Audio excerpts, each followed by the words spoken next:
Aujourd'hui, nous allons parler des 10 choses que tu devrais éliminer silencieusement de ta vie en 2025, selon les principes du stoïcisme.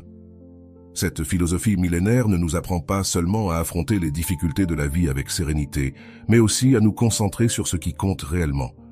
Mais voici la question clé. Es-tu prêt à laisser partir ce qui te freine?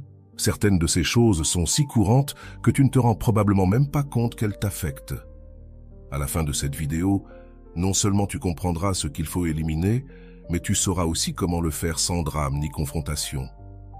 Reste jusqu'à la fin, car cela pourrait être la clé pour commencer 2025 avec plus de paix et de liberté. C'est parti. 1. Relations toxiques. Un fardeau que tu n'as pas besoin de porter. Les relations toxiques sont comme un poison lent. Elles drainent ton énergie, distordent ta perception de toi-même et contaminent ta paix intérieure. En 2025, prends la décision consciente de te libérer de ces liens qui ne t'apportent rien, mais qui te retiennent. Il est essentiel de comprendre que tu ne peux pas contrôler comment les autres agissent, mais tu as un pouvoir total sur qui tu laisses faire partie de ta vie. Ces relations se manifestent souvent à travers des comportements tels que la manipulation, la jalousie, le manque de soutien ou une négativité constante. Si quelqu'un ne célèbre pas tes réussites, minimise tes efforts ou te fait te sentir coupable de prioriser ton bien-être, il est temps de réfléchir.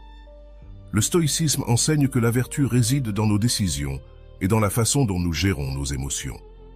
T'entourer de personnes qui partagent des valeurs similaires, qui te poussent à grandir et qui respectent ton essence est un acte d'amour propre. Couper des relations toxiques n'est pas un acte de haine ni de rancune. C'est une déclaration de tes limites et une décision pour protéger ta santé émotionnelle. Fais-le calmement, sans confrontations inutiles et sans nourrir de ressentiment. Tu n'as pas besoin d'explications longues ni de drames, juste une conviction ferme que prioriser ton bien-être n'est pas de l'égoïsme mais de la sagesse. Souviens-toi, le silence est aussi une forme d'action puissante. En te libérant de ces liens, tu ouvres de l'espace pour des relations significatives et authentiques qui apporteront réellement de la valeur à ta vie. La paix intérieure est un trésor qui mérite d'être défendu, et personne d'autre que toi ne peut le faire. Quel poids es-tu prêt à lâcher? Ta meilleure version commence quand tu décides de lâcher ce qui t'empêche d'avancer. Avant de continuer, je te serais reconnaissant de bien vouloir mettre un j'aime et partager cette vidéo pour qu'elle puisse atteindre encore plus de personnes. Et si tu ne veux rien manquer de mes vidéos futures, abonne-toi et active la cloche. 2. Peurs irrationnelles, la cage que tu as toi-même construite. La peur est une réaction naturelle, un mécanisme de survie qui nous protège du danger. Cependant, lorsque la peur devient un compagnon constant, surtout si elle est irrationnelle, elle peut nous paralyser et nous priver de vivre pleinement. C'est comme une cage invisible que tu as toi-même construite, mais que tu peux aussi démonter. Demande-toi, cette peur est-elle fondée sur des faits réels ou est-ce seulement un produit de mon imagination? La plupart du temps, les peurs irrationnelles naissent de scénarios hypothétiques qui ne se matérialisent jamais. Nous anticipons l'échec, le rejet ou la perte, et dans le processus, nous vivons une existence limitée. C'est là que le stoïcisme nous offre un outil puissant, la premeditatio malorum. Les stoïciens réfléchissaient au pire qui pourrait arriver. Ils visualisaient l'échec, la perte ou toute situation redoutée, mais pas pour s'obséder, plutôt pour se préparer mentalement et, en même temps, réduire leur impact émotionnel. Cet exercice ne signifie pas être pessimiste, mais accepter la nature imprévisible de la vie et comprendre que tu peux affronter ce qui vient avec force et équanimité. Lâcher les peurs irrationnelles n'est pas un acte de négation, mais de libération. Au lieu de dépenser ton énergie pour ce qui pourrait mal tourner, concentre-toi sur ce que tu peux contrôler, tes actions, tes pensées et ton attitude. Que se passerait-il si la peur ne te retenait pas? Quels rêves, objectifs ou expériences t'attendent de l'autre côté de cette barrière? La peur irrationnelle n'a que le pouvoir que tu lui donnes. En te libérant d'elle, tu te donnes la chance de vivre une vie plus courageuse, plus pleine et plus authentique. Souviens-toi, le véritable courage n'est pas l'absence de peur, mais agir malgré elle. 3. Habitudes destructrices. Les chaînes invisibles qui freinent ta croissance. Chaque habitude que tu répètes jour après jour est un élément qui façonne la personne que tu deviens. Les habitudes ne sont pas neutres, elles te rapprochent ou t'éloignent de la vie que tu désires. C'est pour cela que les stoïciens mettaient l'accent sur l'importance de la discipline comme un chemin vers la vertu et le bien-être. En 2025, tu as l'opportunité de regarder tes routines avec honnêteté et de dire adieu à ces habitudes qui sabotent ton progrès et ton bonheur. Pense à ces comportements qui, bien que petits en apparence, ont un impact cumulatif dévastateur. Trop manger, procrastiner, négliger ta santé physique ou mentale, passer des heures sur les réseaux sociaux sans but ou réagir impulsivement aux émotions. Ces habitudes, bien qu'agréables à court terme, sont des pièges qui te maintiennent dans l'immobilité. Le stoïcisme nous enseigne que nous sommes les architectes de notre vie à travers nos décisions. Marc Aurèle disait « L'âme se teint avec la couleur de ses pensées. Chaque action, aussi petite soit-elle, est un reflet de tes valeurs. Si tes habitudes actuelles ne sont pas alignées avec la personne que tu veux devenir, il est temps de les changer. Le premier pas est d'identifier ces habitudes destructrices et de comprendre ce qui les alimente. Le stress, la peur ou simplement l'inertie. Ensuite, remplace-les par des pratiques qui nourrissent ton corps, ton esprit et ton âme. Remplace le désordre par de l'ordre, la procrastination par une action délibérée et l'indulgence par la modération. Ce processus nécessite de la patience et de l'engagement, mais chaque effort te rapproche d'une vie plus pleine et plus significative. Souviens-toi, les habitudes ne te contrôlent pas, tu as le pouvoir de les changer. Que cette année soit le début d'une transformation qui ne te bénéficiera pas seulement à toi, mais qui inspirera aussi ceux qui t'entourent. 4. Pensée négative. Le dialogue intérieur qui façonne ta réalité. Ton esprit peut être un refuge de paix ou une prison de tourments, et la différence réside dans la façon dont tu choisis de gérer tes pensées. Les stoïciens croyaient que ce n'étaient pas les événements externes qui nous affectent, mais l'interprétation que nous leur donnions. Épictète disait « Ce n'est pas ce qui se passe qui nous perturbe, mais notre opinion sur ce qui se passe. » Si tu permets que les pensées négatives dominent ton esprit, tu choisis consciemment ou inconsciemment de vivre piégé dans un cycle de malheur et de frustration. Mais les pensées négatives ne surgissent pas de nulle part, elles sont le résultat d'habitudes mentales enracinées et de perspectives que nous avons adoptées avec le temps. Te retrouves-tu à te concentrer sur les problèmes au lieu des solutions? Des doutes constants sur tes capacités ou lorsque tu attends le pire de chaque situation? Ces schémas de pensée n'affectent pas seulement ton état émotionnel, mais ils limitent aussi tes actions et tes résultats. La solution n'est pas d'ignorer les défis ni d'adopter un optimisme superficiel, mais de pratiquer une mentalité pragmatique et constructive. Les stoïciens nous enseignent à observer nos pensées avec détachement, à les remettre en question et à les réorienter vers quelque chose de plus utile. Lorsque tu fais face à une difficulté, demande-toi « Que puis-je contrôler ici ? Comment puis-je apprendre de cette expérience ?» Entraîner ton esprit à chercher des solutions et des apprentissages plutôt que des problèmes et des plaintes est un acte de discipline mentale. Changer cette habitude demande un effort conscient, mais les résultats sont transformateurs. En remplaçant le dialogue interne négatif par un dialogue fondé sur la force et la concentration, tu deviens l'architecte de ta propre sérénité. Rappelle-toi, tu ne peux pas éviter que certaines pensées apparaissent, mais tu peux choisir de ne pas t'y laisser piéger. Apprends à guider ton esprit, car celui qui contrôle ses pensées contrôle sa vie. 5. Bruit mental, le chaos qui étouffe ton essence. Dans le monde moderne, nous sommes constamment bombardés par une avalanche d'informations, d'opinions, de notifications et de distractions. Ce bruit mental ne nous surcharge pas seulement, il nous déconnecte aussi de ce qui est vraiment important. Notre essence, nos valeurs et notre paix intérieure. Quand as-tu vraiment écouté tes pensées pour la dernière fois, sans que le bruit extérieur ne les interrompe? Le bruit mental n'est pas seulement l'excès de stimuli externes, il inclut aussi les inquiétudes, les doutes et les voix internes qui se battent pour attirer ton attention. Cette saturation nous empêche de réfléchir, de prendre des décisions conscientes et de nous connecter à notre objectif. Les stoïciens comprenaient la valeur du silence comme un refuge où l'esprit peut trouver clarté et force. Marc Aurèle écrivait « Retire-toi en toi-même, surtout quand tu as besoin de tranquillité ». Pratiquer le silence ne signifie pas s'isoler du monde, mais apprendre à filtrer ce qui mérite vraiment ton attention.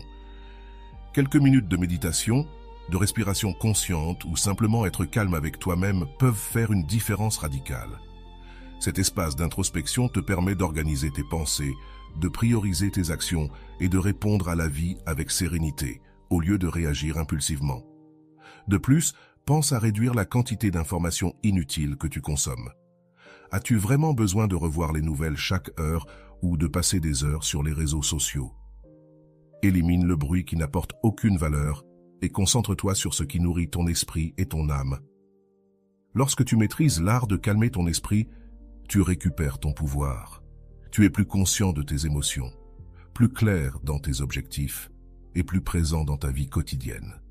Rappelle-toi, dans le silence, tu ne trouves pas seulement la paix, mais aussi les réponses que le bruit essaie constamment d'étouffer. Ta clarté mentale est le fondement d'une vie équilibrée et authentique. 6. Ressentiment. La charge que tu choisis de lâcher. S'accrocher au ressentiment, c'est comme porter un lourd sac à dos rempli de pierres. Chaque pierre représente une blessure, une trahison ou une injustice que nous n'avons pas pu lâcher.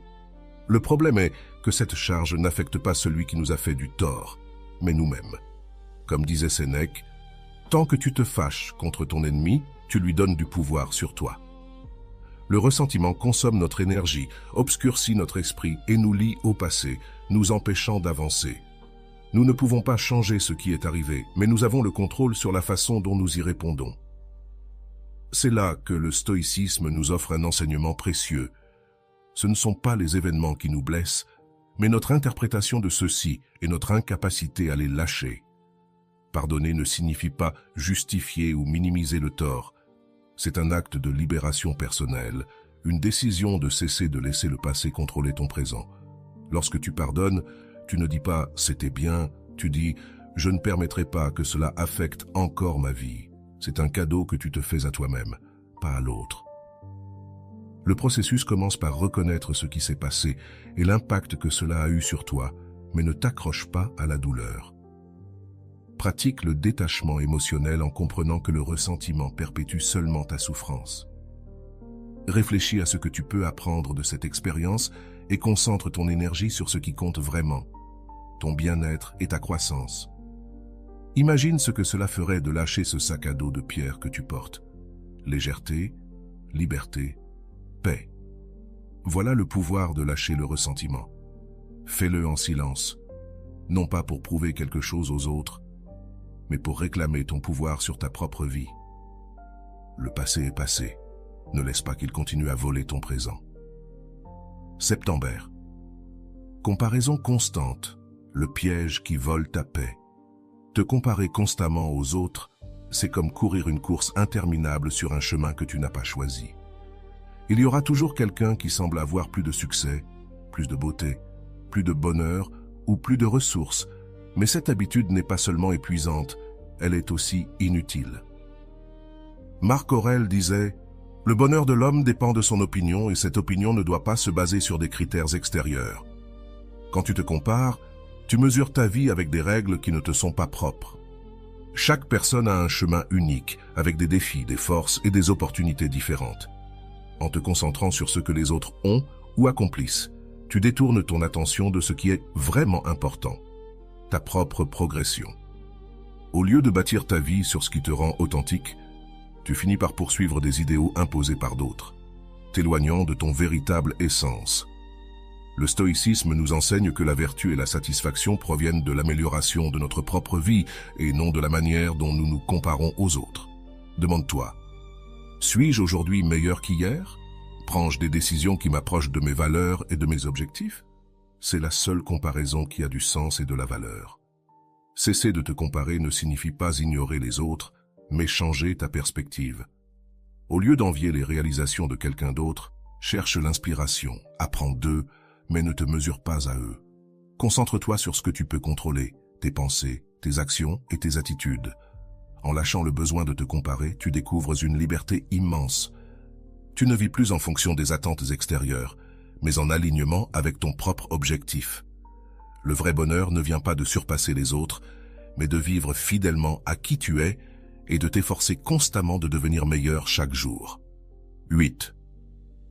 Attachement aux objets matériels, le poids invisible que tu portes. Combien de choses gardes-tu dont tu n'as vraiment pas besoin?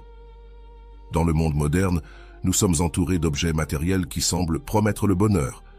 Mais en réalité, ce sont des fardeaux qui nous distraient de l'essentiel. L'attachement excessif au matériel nous fait croire que ce que nous possédons définit notre valeur. Cependant, cette approche ne fait que nous éloigner de ce qui importe vraiment: les expériences, les relations et la paix intérieure. Le stoïcisme nous invite à réfléchir sur la véritable nature de la possession.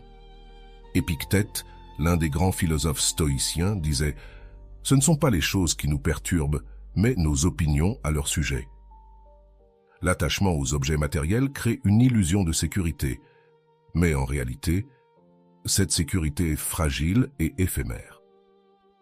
Lorsque tu t'identifies trop à ce que tu possèdes, tu deviens vulnérable à la perte, à la peur et à l'insatisfaction. Le chemin vers la liberté intérieure passe par la simplicité.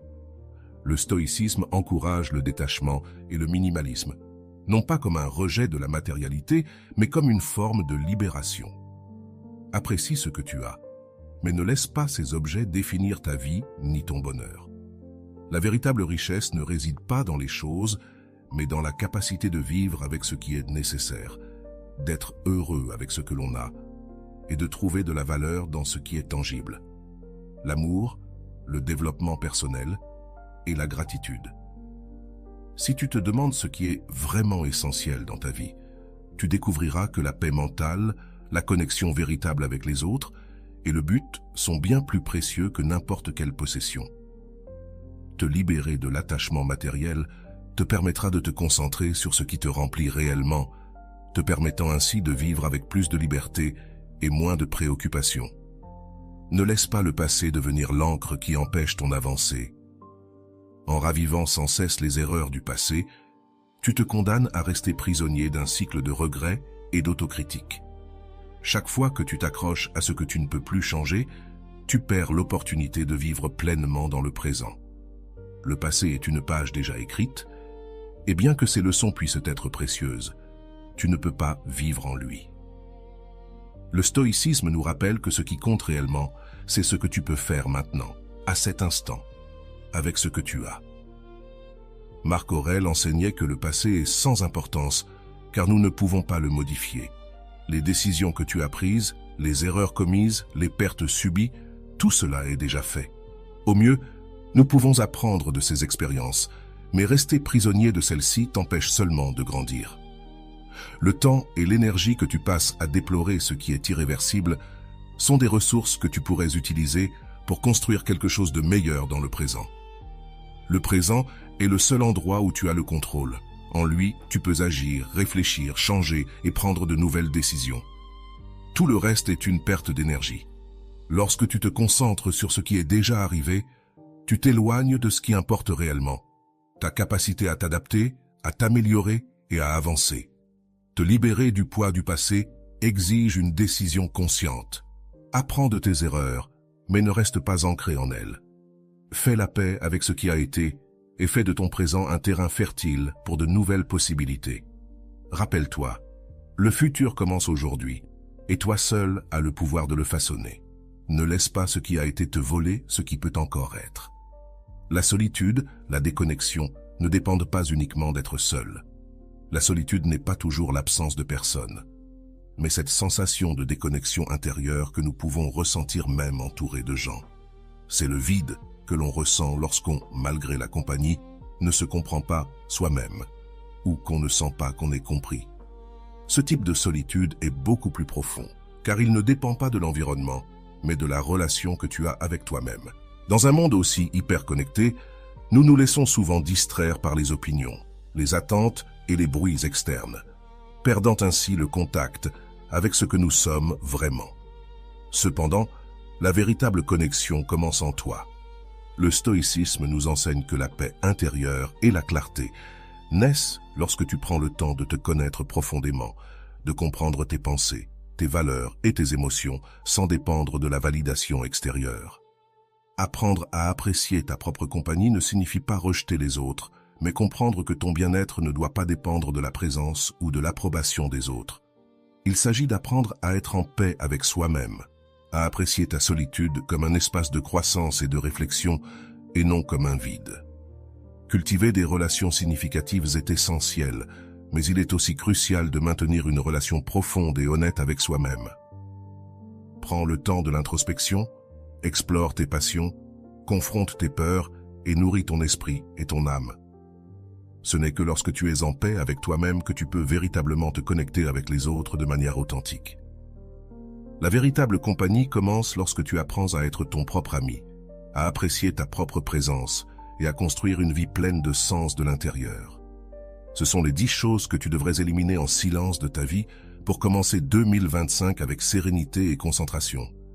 Si cette vidéo t'a inspiré, n'oublie pas de lui donner un j'aime et de t'abonner à la chaîne. Partage ce message avec tes amis et ta famille, car on ne sait jamais qui pourrait avoir besoin de ce rappel. On se voit dans la prochaine vidéo où nous continuerons à explorer ensemble le pouvoir du stoïcisme et comment l'appliquer dans notre vie quotidienne. À bientôt.